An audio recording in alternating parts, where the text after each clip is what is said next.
Other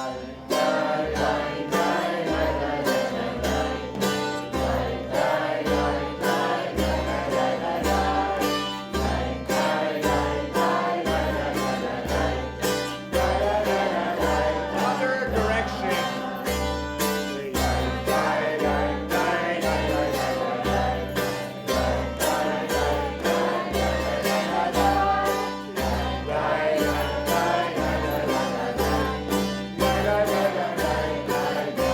Walk out.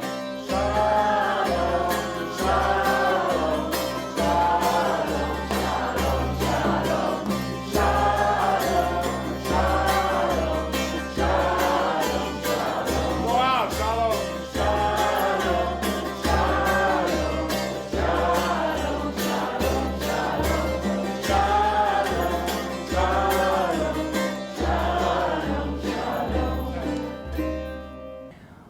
What is your definition of Sufism, and how does your understanding of Sufism differ from traditional approaches? First of all, I'd like to say hello to all the viewers and send blessing and appreciate this opportunity to share what's in my heart.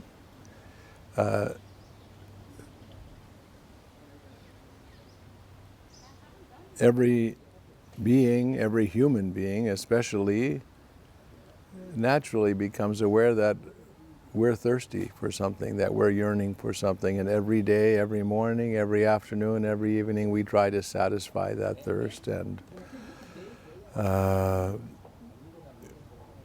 a while we may be confused and think that what we're thirsty for will be satisfied by something outside of us, and we go in quest of that.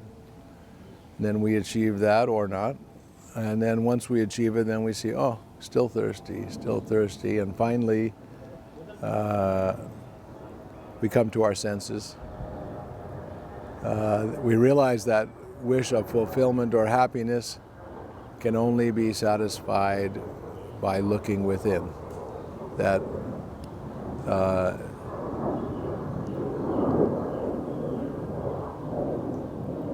there's a body and a mind and an identity we have, but it's all being informed by something essential, which is the essence of our being. And that essence is calling to be known, to be experienced directly. So this is the path of human beings, the path of all beings. It's the path of mysticism. And for me, this is what the path of Sufism is. Even the very traditional, like 11th century Sufi master Al-Ghazali,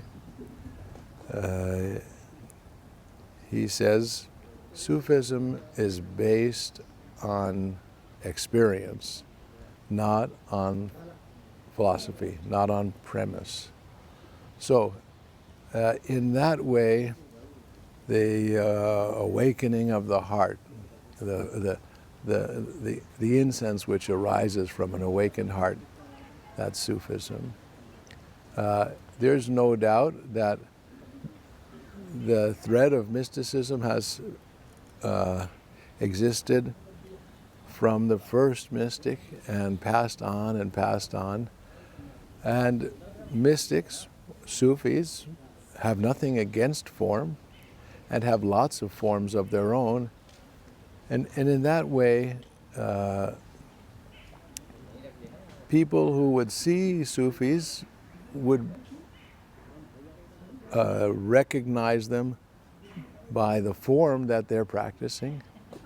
But essentially, Sufism is the fragrance of the heart, the direct experience of true nature, not philosophy, not form. And if you travel the world, even today, the way Sufism manifests in each country, or where it's called Sufi, very different. Some things the same, very different. We were trained that if you belonged in one Sufi family, you were welcome in every Sufi family, and everywhere as I've gone in the world, that's been true. I've been embraced, and this, you know, after Prophet Muhammad somehow regulated a system. Now, so I think of Prophet Muhammad as amongst the greatest of mystics, the greatest of beings who, as a human being, emptied themselves of themselves in order to be a perfect vessel to allow the universe to speak. So it would be natural that we use what he left for us, but you can't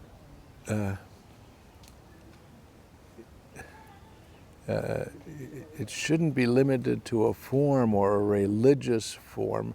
The religion is supposed to be a vehicle which takes you from where your current condition is to God. But when you arrive at the destination, you get out of the vehicle.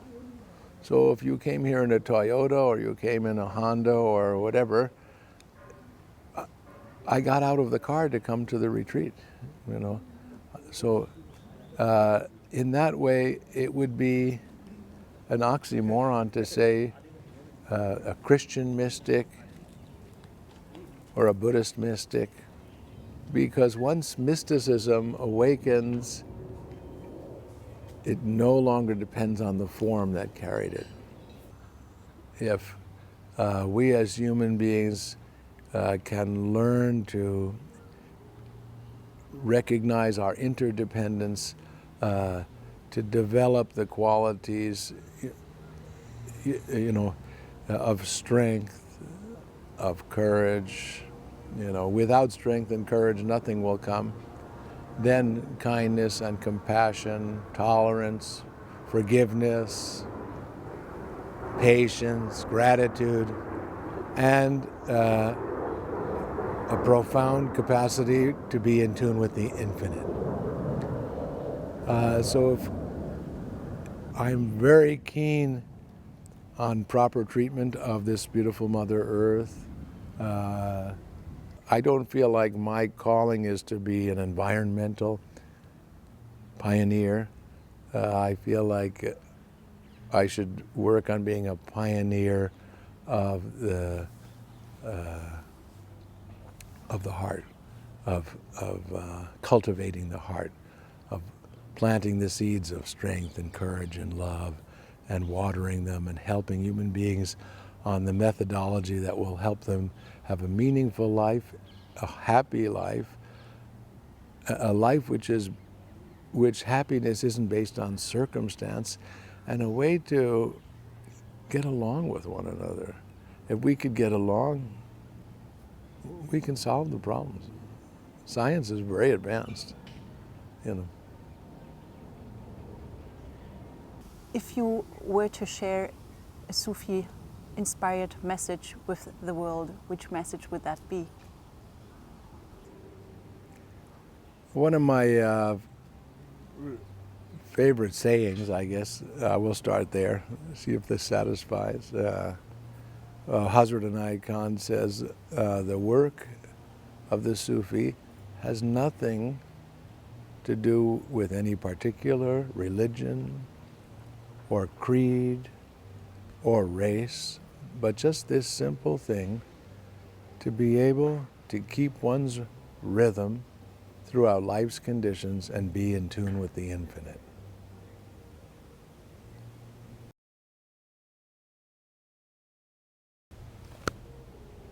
God bless you all.